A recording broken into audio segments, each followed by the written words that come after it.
Здраво на сите и добре дојдовте на мојот канал. Во ова видео ќе зборувам за еден роман што го најавив неодамна, роман со култен статус, еден од најпознатите антивоени романи, а тоа е романот Catch-22 од Џозеф Хелер. Спомнав во видеото дека барем два пати го почнував романов и после 5-6 страници се откажував, некако не знам дали не му беше времето и не ми одеше.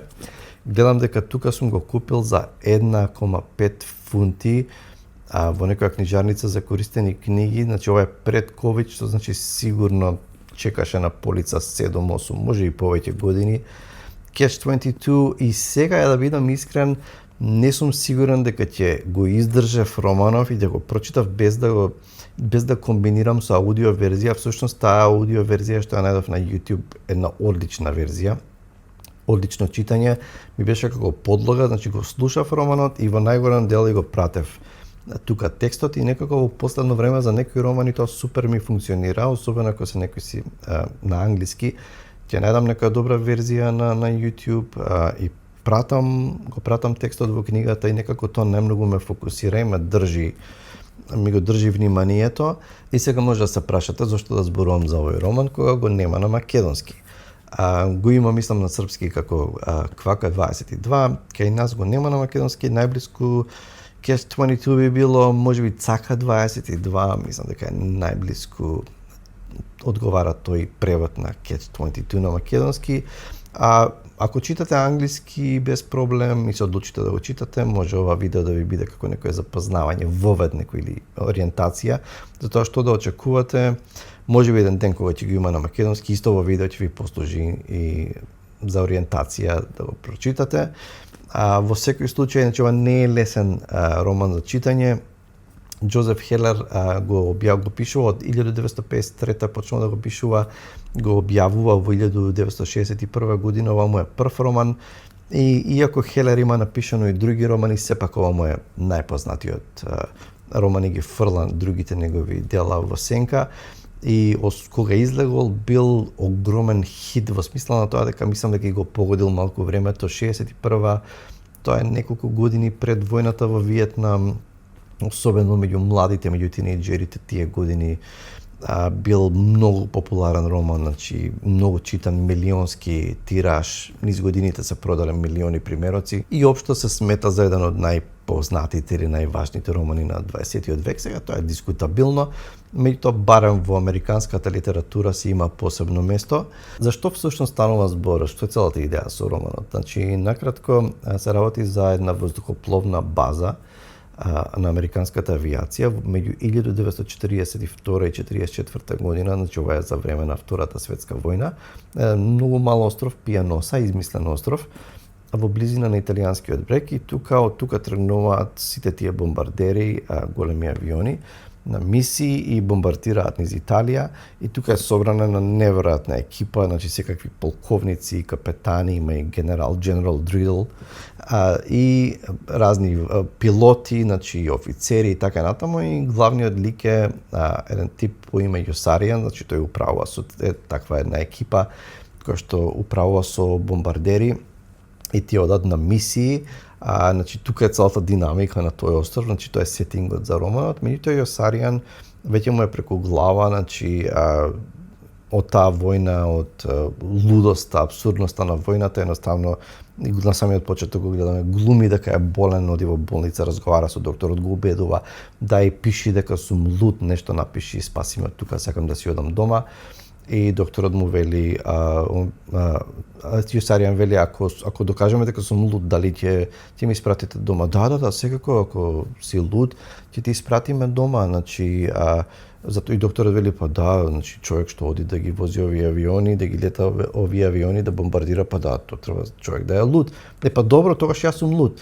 Меѓутоа му вели, меѓутоа има тука финта, ако ти си луд, луд човек нема да биде свесен за себе дека е луд. И се, тоа се врти во круг и тоа е таа цака, Catch-22, каде што се врти аргументот во круг и има и едноставно не може да логички да се отвори целата работа и да се докаже дека Јосаријан е луд и дека ќе биде испратен дома. Значи тоа е така почнува романот. Действието, иако почнува од една точка, не се движи баш хронолошки, не прогресира кулминација на крајот, туку ненајавено, да речеме, Хелер навраќа на некои епизоди претходно од војната, да речеме, година дена претходно на некои мисии во кои што се случуваат скроз отлепени луди работи додека одат да бомбардираат некои сцени, значи, па подоцна продолжува, се враќа во сегашноста и сепак на крај има некакво заокружување, има некаков крај романот и ќе добиете чувство дека имал почеток, средина и крај на некој начин.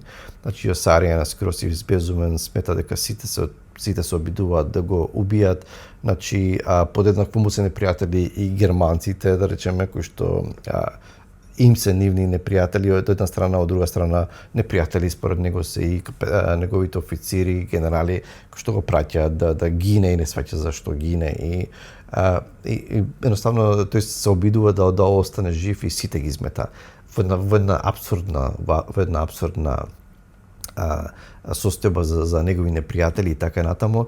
И гледаме разни типови и самиот роман е доста базиран, особено првиот дел од романот, речиси секој наредно поглавје го носи насловено според името на некои од овие ликови. Значи е доста базиран романот на карактери, секакви луди карактери, значи прикажани докторот тамо Даника или капеланот или тој армиски свештеник, исто така е прикажан луд лик по име Мајло Мајндербајндер, кој што организира некаков си синдикат и ги користи авионите да тргува, да оди на Малта и да купи јајца, па да ги продаде во Египет, па од Египет да земе нешто свила, па не знам, свилата што треба да биде за падобраните, тој ја искористил за нешто друго, ја препродал, па подоцна зема памук од некаде купува, па го потопува во чоколада, па им продава чоколаден памук, па ту сите се избезумени, тоа е целосно лудило, значи води некаков синдикат, тргува, да тоа кулминира со една скроз луда сцена кај што се договараат со германците да им ја бомбардираат базата, да им направат штета во замена да тоа да им дозволат да тргуваат во други ситуации, значи целосно лудило. Гледаме полковници, офицери кои што постојано едниот од нив постојано им го накачува бројот на мисии кои што треба да ги направат во бомбардирање и едноставно буквално тоа е скроз арбитрарно и тој одлучува постојано да им ги крева, да го крева бројот на мисиите. Војниците се изморени, избезумени, постојано одат на земаат слободни денови, одат во Рим, таму седат со проститутки, да речеме со денови, таа комуникација. Иако романот изобилува со абсурдно, со комични ситуации, значи ситуации кај што буквално се смеев на глас, меѓутоа како што прогресира действието, останува се и после осеќа дека е потежок, помрачен, значи ние веќе гледаме дека доста од тие луѓе умираат патем, значи во разни мисии, меѓутоа и ни сета таа комичност почнува да некоја тегобност да навлегува и како што се движи финалето на романот, така што таа динамика на прва критика на самата војна и во смисла на тоа дека и во самата војна се гледа да има профит, трговија, значи второ се гледа суетата на гордоста на офицерите, кај што важно им е да тие да се покажат успешни, да дадат некакви резултати, да ги пишува во некаков весник, дека направиле некаква мисија. Значи, сето тоа е на голема измешана каша со многу повторувања на 560, во оваа верзија на 560 страници. Ако се обидам да си ги соберам впечатоците, дури после 2-3 недели од кога го прочитав романов, мислам дека не е баш едноставно. Веројатно би требало уште еднаш да го прочитам романот, за да имам целосен впечаток, меѓутоа според начинот на кој што е напишан, според многуте повторувања и епизоди и диалозите, мислам дека нема на секој да му се допадне и реално и тоа ми е на некој начин слабата страна на романот, тоа, значи, нели се случува, многу епизоди, многу диалози, комичност, меѓутоа и ништо не се случува.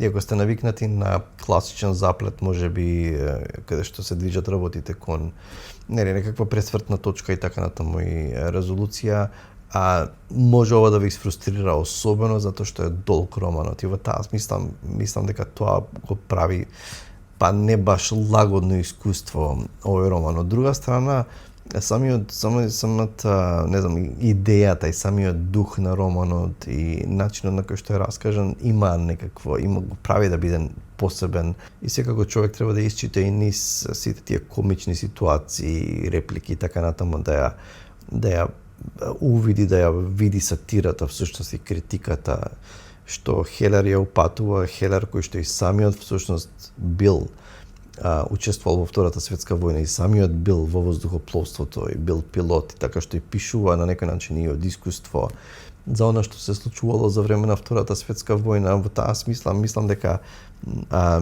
на добар дел луѓе нема да им легне, нема да им се допадне овој роман.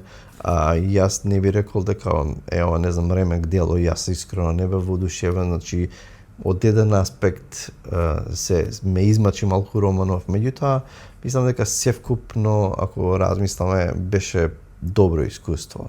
Значи не беше неверојатно искуство, меѓутоа мислам дека беше добро искуство. Така што може во најмала рака да, ако читате на англиски, да се обидете да го прочитате или да го чуете на овој роман, да видите како ќе ви оди.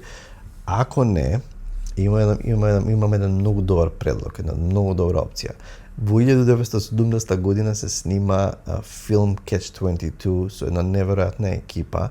Филм што го гледав сега, всушност знаев дека постои филм, не серија со Џорџ Клуни што е од пред не знам 10 години, туку филм од 1970, значи само 9 години по излегувањето на романот и јас си реков, окей, каков може да биде филмот, и го гледав сега пред 10 дена. Филмот е апсолутно лудило и многу добро ја го доловува духот на Catch-22 со, не знам, и тонот и бојата, се е гениално. Така што ако си речете, па немам волја да го читам Catch-22, целиот овој роман, окей, погледнете го филмот, нема да сгрешите, мислам дека ќе ви се допадне. Па дури Орсон Велс се појавува во филмот како General Drill. Окей, доста се изназборев сега за романов. Значи, ова беше малку да спомнам нешто за Catch-22, за самиот роман и за тоа како јас го доживеав и мои некои впечатоци. Пишете ми ако сте го читале, кои се вашите впечатоци за Catch-22.